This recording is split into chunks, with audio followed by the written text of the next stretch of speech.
আঙ্গুর যখন জায়েজ হলো, আঙ্গুরের রস মদ কেন হারাম হলো? মৌলভী বলছে তোর বউ যদি তোর সঙ্গে আনন্দে জায়েজ হলো, তো বউয়ের প্রোটেকশন মেয়ে কেন হারাম হলো? আমায় বলো। বউ সামনে এলো তো বলছে এটা কে? বলছে দিস ইজ মাই ওয়াইফ, এটা আমার বউ। বলছে আচ্ছা। তারপরে মেয়েটাকে ডাকলো, মেয়েটা দাঁড়িয়েছে, বলছে এটা কে? বলছে দিস ইজ মাই ডটার, এটা আমার মেয়ে। বলে রাত্রিরে আনন্দ করিস কার সাথে সেইটা আগে বল বন্ধু, মেয়ের সাথে না মায়ের সাথে? বলছে কি বলছিস? তোরা যেমন আমরাও তেমন, বউয়ের সঙ্গে আনন্দ ফুর্তি হয়, মেয়ের সঙ্গে কি আর হয়? বলে এটা তো মায়েরই প্রোটেকশন। তুই বল তাহলে মা তোর জন্য চলবে, মেয়ে কেন হারাম? আগে আমায় বোঝা। এই বুঝে আসেনি? হ্যাঁ, আঙ্গুরের রস, আঙ্গুর যখন জায়েজ হলো, আঙ্গুরের রস মদ কেন হারাম হলো? মৌলভী বলছে তোর বউ যদি তোর সঙ্গে আনন্দে জায়েজ হলো, তো বউয়ের প্রোটেকশন মেয়ে কেন হারাম হলো? আমায় বলো। যারা ভিডিওটি দেখছেন এখনো সাবস্ক্রাইব করেননি তারা এখনই সাবস্ক্রাইব করুন এআর স্টুডিও ধোসাহাট ইউটিউব চ্যানেলটিকে। আরো নতুন নতুন গজলের ও ওয়াজের ভিডিও দেখুন। সবার প্রথমে লাইক, কমেন্ট ও শেয়ার করতে ভুলবেন না। ক্যামেরা ও প্রজেক্টর পর্দা মেশিন ভাড়ার জন্য যোগাযোগ করুন 9733640054 এই নম্বরে। ইসলাম কবুল করে নিল, ইহুদি ইসলাম কবুল করে নিল।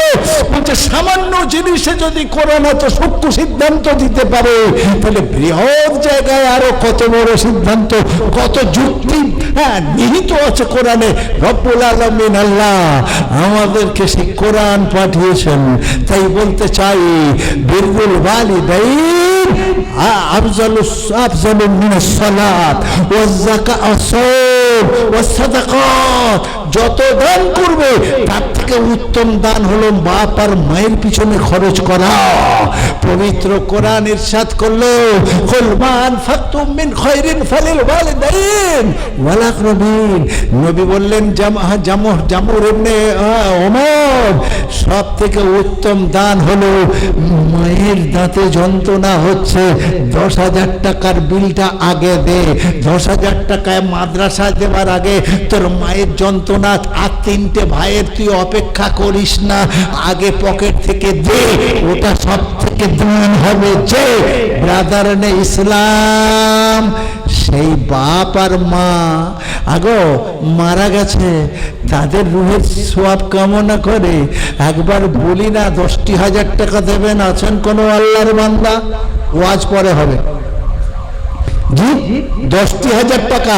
অনেকগুলো ছেলে আছে দেখছেন মাদ্রাসার দ্বিতলে ছাদ পড়বে, এখন বালি, স্টোন, কি বলে মাটি, এসব দরকার হবে। আপনি 10,000 টাকা না দিতে পারেন, কি বলে 1 টন আপনি এদিন আপনি পাথর দেবেন, আপনি বলুন 1 ফুট বালি দেবেন। একবার বলুন বাপ আর মা চলে গেছে, ঠিক মতো সেবা দিতে পারেনি, মরা বাপ মায়ের কবরে সোয়াব পৌঁছাতে আজ 10,000 টাকা খরচ করি, যদি আল্লাহ আমাকে মাফ করে দেন। বাপ আর মা মনে করছে বাহ, ছেলে আমার পায়ের তলায় জান্নাত। ওদিকে রব্বুল আলামিন আল্লাহ কি জানালেন আমাদেরকে? নবী বললেন মান কাতাবা মিরাসা ওয়ারিসিহি। ও হাজি সাহেব, ও মাওলানা সাহেব, ও জামাতি ভাই, শুনেছো? 3টে বেটা, একজন একটু বদমাইশ, তোমার সেবা দেয় না, 2টো বেটার নামে সব উইল করে গেলে, আর ওই বদমাইশ ছেলেটার জন্য শুধু ঘরটুকু লিখে দিলে। তাহলে কোরআন বলেছে সকলকে সমান দাও, দাড়িওয়ালা টুপিওয়ালা মাওলানা মৌলবী হয়েও তুমি নিজের ইচ্ছা মতো ভাগ দিলে, কোরআনের ইচ্ছা মতো দিলে না, হাজি হয়েও জাহান্নাম হবে ঠিকানা। অতএব ছেলেদের সমান অধিকার দিতে হবে। মেয়েদের বঞ্চিত করে ছেলেদের যদি অধিকার দেয় কেউ, জমিটাও সব ছেলেদের নামে লিখে দিল, আর 5,000 টাকা করে মেয়েদের দিয়ে হজে গেল, হজ হয়তো কবুল হবে কিন্তু জাহান্নাম ওয়াজিব হয়ে গেল। এ বন্ধু, কত হাদিস শুনবেন, কত আর কি বলা যাবে। ব্রাদারান ইসলাম, রব্বুল আলামিন আল্লাহ কোরআনে কারিমে ওই সূরার ওই পরের আয়াতে বলছে, ওয়ালা তাকরাবু মালাল ইয়াতীমি ইল্লা বিল্লাতি হিয়া আহসান হাত্তা ইয়াবলুগা আশুদ্দা ওয়া আউফুল কাইলা ওয়াল মিজান। ওলামা হযরতরা আছেন, তাফসীর করলে অবাক হয়ে যাবেন। বলছে, এ বাপ, তুমি ছেলেকে দেবে অভিশাপ, ছেলে সর্বনাশ হবে। আর ছেলের প্রতি বাপের কি হক আছে শোনো। একটা ছেলে আর একটা মেয়ে রেখে জরিনা মরে গেল। কে মরে গেল? জরিনা মরে গেল। ছেলেটার বয়স তখন 5 বছর, মেয়েটার বয়স 3 বছর। এই ছোট ছোট মাসুম বাচ্চা। এখন এতিম কাকে বলে? সাবালিক, সাবালিকা হওয়ার আগে মা মরলেও এতিম, বাপ মরলেও এতিম। তাহলে জয়নাল 5 বছর বয়সে জয়নালের মা মরে গেল, জয়নাল এতিম কিনা বলুন? জি। জরিনা 3 বছর বয়সে মা হারালো, এতিম কিনা তুমি বলো? 1 বছর খানেক লাস্টিং করলো। ছেলে পুলেদেরকে দেখবে, সদমা এসে হয়তো দেখবে না, চুপ করেছিল। এরপরে 1 বছর পরে বিয়ে করলো, নতুন বউ ঘরে এলো। বাবা, হ্যাঁ গো, জরিনা যখন মরে গেল তখন ওর বাপের বাড়ি থেকে, হ্যাঁ গো, কানের রিং, হাতের চুড়ি আর গলার হার দিয়েছিল, এগুলো রেখে মরে গেছে। খাট গদি, আলনা, আলমারি দিয়েছিল জরিনার বাপেরা, তাহলে এইগুলো রেখে মরে গেছে। এখন এই মায়ের এই সমস্ত জিনিসপত্রের এখন অধিকার বা অধিকারিণী কে হবে? এ বলুন, মুফতিরা মাওলানারা রয়েছেন, আমি ভুল বলছি না ঠিক বলছি জিজ্ঞেস করবেন, বলুন। এখন ওয়ারিসান সূত্রে কে পাওনাদার হবে? কে? জি, ছেলে মেয়েরা, স্বামীও হবে আংশিক। কিন্তু বউ এসে বলছে, হ্যাঁ, বউ এসে বলছে, হ্যাঁ গো, ছেলের বয়স 6 বছর, হাদিসে কি এসছে জানো না? কারণ ছেলে, একটু ছেলে মেয়ে বড় হয়ে গেলে এক বিছানায় শোয়ানো যাবে না। এই শুনেছেন না এই হাদিসটা? আচ্ছা, তো নতুন মা এসে বলছে ওর 6 বছর আর 4 বছরের ছেলে মেয়ে, ওদের রেখে দুজনায় কি খায়? নিচে শোয়া যায়? তাহলে ওরা ঘুমিয়ে গেছে, ওদেরকে তুলে দাও নিচেই বিছানায়। ওরে বাবরে, হাগো, বাচ্চা, মাসুম বাচ্চা আর বাচ্চিটাকে নিচে ভালো করে বিছানা করে শুইয়ে দিল। নতুন বউকে নিয়ে বাপ আমার খাটে আনন্দ করছে। খাটের মালিক কে ছিল? খাটের মালিক কে? ছেলে আর মেয়ে। জি। তাহলে এটা আমানতে খেয়ানত হলো না? হলো না? খেয়ানত হলো না? হলো না? লা ঈমান লিমান লা আমানাত লাহু। হাদিসে বলছে খেয়ানত করে যারা, দাড়িওয়ালা, টুপিওয়ালা, মৌলবি, মাওলানা যেই হোক না কেন, খেয়ানত করবে যারা, বেঈমান তারা।